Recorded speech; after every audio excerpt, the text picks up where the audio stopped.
Hello అండి అందరికీ. మీరందరూ బాగున్నారా? నేను బాగున్నాను. మీరందరూ కూడా బాగుండాలని కోరుకుంటున్నాను. ఇది మేడపైన గార్డెనింగ్ అనమాట. నిన్న మా బావగారు వాళ్ళ ఇంటికి వెళ్ళాం కదా, అది వాళ్ళ అపార్ట్మెంట్ పైన ఓపెన్ ప్లేస్ ఉంటుంది, అందులో ఇలా మొక్కలు వేశారు. ఇది చూడండి, తమలపాకు మొక్క ఎంత బాగుందో.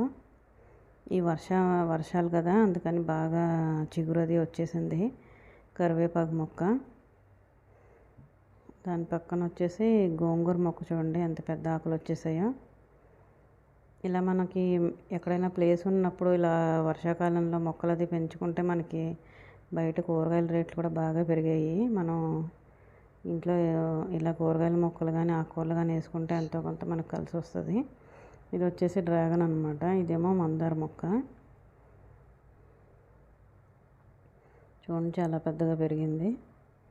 ఈ వర్షానికి నేను లాస్ట్ మంత్ చూసినప్పుడు చాలా చిన్నగా ఉన్నాయి, ఇప్పుడు చాలా పెద్దగా అయిపోయినాయి అనమాట. ఇది కూడా ఏదో మందారం అంట.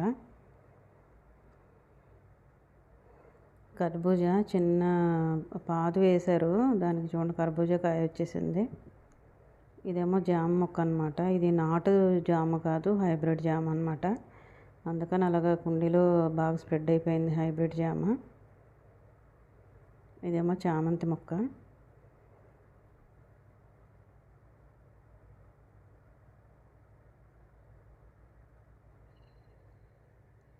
దాని పక్కన కూడా మళ్ళీ చిన్న డ్రాగన్ ఫ్రూట్ మొక్క వేశారు. దాని పక్కన చూడండి చిన్నది కర్బూజాకాయ కూడా కనిపిస్తుంది సందులో. ఇదేమో ఆకు కలర్ బాగుందని చెప్పేసి కొంచెం ఎక్కువసేపు అక్కడ క్యాప్చర్ చేశాను. ఇవేమో అడవి లిల్లీలు ఏమో అంటారు, అవన్నమాట. ఫ్లవర్స్ చాలా పెద్దగా వచ్చేసాయి.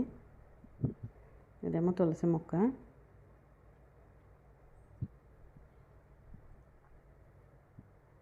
మనకి మేడపైన ప్లేస్ ఉంటే మనం గార్డెనింగ్ అది చేసుకుంటే చాలా ప్రశాంతంగా ఉంటుంది. ఖాళీ టైంలో అవి వాటర్ పోసుకొని మందు వేసేది ఉంటే మందు వేసుకోవచ్చు.